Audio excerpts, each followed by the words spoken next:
has become somewhat of a buzzword. And I've heard most often people using this term to mean AI and the future of AI. And that's not the future of leadership to me at all. That's the future of tech. The future of leadership is and always will be human. And the leaders who have done the most work on themselves, who have been in the personal development world for many years, well, these are the leaders who are most equipped to lead through the disruption of today. And so, whether you're a seasoned professional development pro, or you're pretty much ready at this point just to try anything to work with better quality employees in the next year, these next three self assessments are going to aid in your next chapter of growth, no matter what your outcome is. Because, like any great relationship, if we want to bring out the best in others, well, let's first work to bring out the best in ourselves. So, the first self assessment that I'd like you to do is get out a pen and a journal and get really, really honest with yourself, evaluating if your internal and external communication align. What do I mean by this? So, few years back, maybe 8 years ago or so, I read the Four Agreements for the first time. And the first chapter, Be Impeccable with Your Word, was really impactful for me. This was at a time when I was not impeccable with my word at all. It seemed just normal to share a little white lie that didn't hurt anybody, that didn't matter, that just made things easier. "Oh, yeah, I'm already on the way," if I'm not and I'm running late. Or what's another one that I hear people do a lot? The late one always sticks with me, but maybe with your family or your parents or being in the holidays this time of year, it's easier, maybe as parents especially, it's easier to have a little white lie than it is to tell the truth and the whole truth. But this actually really hurts us in the workplace and with our relationships. I am not a parent yet, so I don't know if little white lies to children are actually helpful or not. But once you're speaking with adults, this becomes so important because there is an energy about us. That is what our presence is. You know, people who walk into a room and every head turns because their presence is felt. You give off an energy. And as I've always said, your energy tells your story before you ever open your mouth. Your energy is what helps somebody determine if they want to trust you or not. And in today's disrupted world, trust, oh my gosh, right next to attention is the highest form of currency. And if somebody trusts you, they will invest their money in you, they will refer you, they will remember you. And these are the types of things that create incredible growth no matter what's happening in the economy. And so when your words that you're saying match how you feel and think on the inside, that type of integrity creates pretty incredible trust. So if you want people to trust you more, if you want better results in the end, well, on a scale of 1 to 10, evaluate how often are you matching exactly what you're saying to how you're feeling. Now, I'm not talking about filtering your language when you need to be tactful, but I am talking about people pleasing, times where we say yes when we really mean no, times when it's easier to not be truthful, to not speak up, to see something wrong with a project or a situation and be quiet because we don't want to rock the boat. Those choices to stay quiet, they have an impact. And saying everything's fine or yes when we mean no, they have an impact, not just within ourselves, but in others' ability to trust us. And beyond them investing with you and wanting to work for you or buy from you, it also has a big impact. I like had a great point and then it flew out. I was like, oh, yeah, I wanted to say that. They trust you because you can get to the root of any issue. So when people trust you, they will open up and you can solve problems a lot faster because we're not up here on the surface level where usually excuses come in or symptoms of a problem. But when all those go away and we get to the root of a problem very quickly because of the trust that we've built with the other person, because of how fast they trust us, because of the energy that we're putting out, because of how integrity and impeccable we are with our words. Do you see how it's all connected? So going into the new year, you can adopt a more trustworthy presence that solves faster, attracts top talent to you, and gets people to want to invest and purchase from you because of how you show up with your words. Number 2, on a scale of 1 to 10, I want you to evaluate how present you've been with others this year. This is a pretty big one. Are you sitting in a room full of people? Responding, but having 1,000 other things racing through your head? Probably most of the time, right? What about at home? Are you sitting in rooms of people, but looking at your phone, tuning everything else out?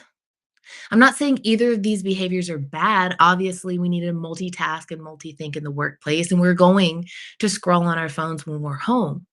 But being intentional with our presence and understanding what a powerful tool it is the point here. So when we're present more often with others, that presence is a gift. You know the feeling that I'm talking about when somebody is just really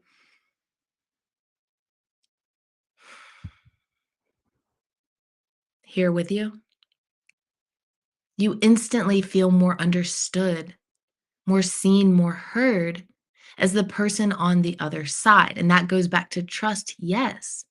But it also gives a gift to the person who is being more present because we pick up on clues and magic and insights when we're tapped into the present moment.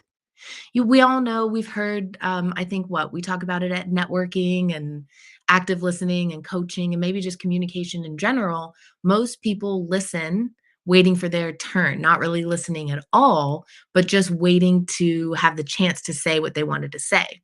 Now, if you're ADHD like me and a lot of my friends, you'll just interrupt each other and I'll talk over it. And I digress. Most people listen to wait for their turn to speak.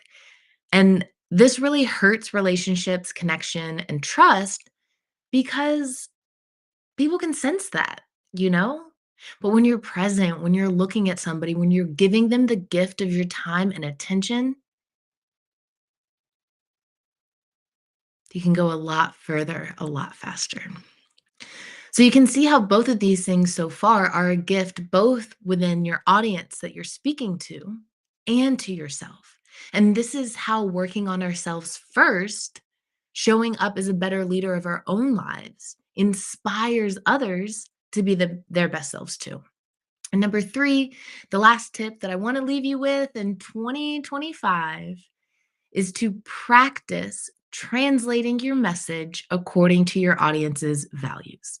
Whether this is your teenager sitting at the holiday table tomorrow on their phone, not paying a bit of attention, or you're in the boardroom or you're crafting a brand campaign, translating your message according to their values, not their language necessarily. We don't need to all be running around like 6'7", which for anybody watching this back, if you're a millennial, maybe even Gen X, this is where I wish I've been doing a lot of YouTube videos too, and I love the live stream process because it's a much different everything, right, to be going live, but I've been having a lot of fun editing in, like, reference photos to things, and so in my mind just now, I had a vision of putting things on the screen and showing you the examples, but without the visuals, I don't think it makes as good of of an image, or I'm on stage, right, and I see the PowerPoint behind me, but do you remember in, like, 2014 when what's that, oh, you guys, it's a holiday, what's that actor's name? Channing Tatum? Did I get that right? Channing Tatum? "My name's Jeff." We all went around doing that like crazy. Or maybe 10 years prior to that, Mike Jones. Who remembers that stuff? So their 6'7" is just the same way. And if you're talking to a younger generation, I'm not saying use their language, but I am saying translate your message according to their values. And A lot of times this looks like me versus we language, or if you are an individual, think about in a relationship. Every long term marriage, if you ask them what the secret is, they're going to say the same thing. They all say the secret is communication. And I think that there's a bumpy period that anybody in a successful long term relationship goes through where they have to learn that showing up to the relationship with me language will make the other person so mad and cause so many needless conflicts in an otherwise very loving relationship because you're showing up with the perspective of what you yourself values. To take this to a corporate metaphor or an example, I always share I was brought in when I was working with a transportation and logistics company to help with one of their email campaigns to get more revenue, more opens, more clicks, more and measurable ROI in what they put into this campaign. And one of the headlines was "We make shipping easy." You may have heard me say this before. No one has ever said, you know what, there's actually, that's bad. That's not very good. Yeah, that should have been rewritten. Everybody's always like, yeah, that sounds like normal marketing speak. Okay, perfect. Because normal marketing speak isn't working anymore. There's been this, yes, that, looking ahead to 2026, I'm really excited and optimistic. Yes, there's a lot of instability. Yes, there's a lot of market disruption, but there's also a renaissance happening. Leaders of all generations are more interested in prioritizing purpose, vulnerability, authentic connection. There's a demand, a growing demand for sustainable workplaces where leaders show up as their full selves and actually make a difference in this world. And so that gives me a lot of hope for our future. But with this hope also comes a real need to shake things up. The same old brand techniques, the same old recruitment techniques, they don't have the impact they once did. But once these messages begin to get translated for the other's value into what I call you language.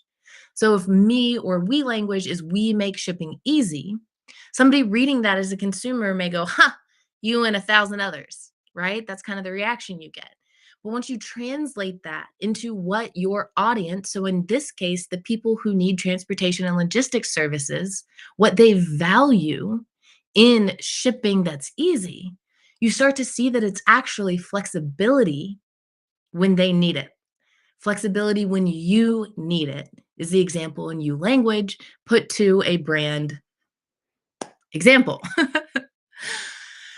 So if you want to get results, if you want to have any kind of progress in any type of relationship with any type of messaging, making others feel seen, heard, and understood is the best way to do that. Whether it's a brand campaign, recruitment, or every single personal relationship in your life, making the other person feel understood by translating your message into their values will help you in so many ways you don't even know.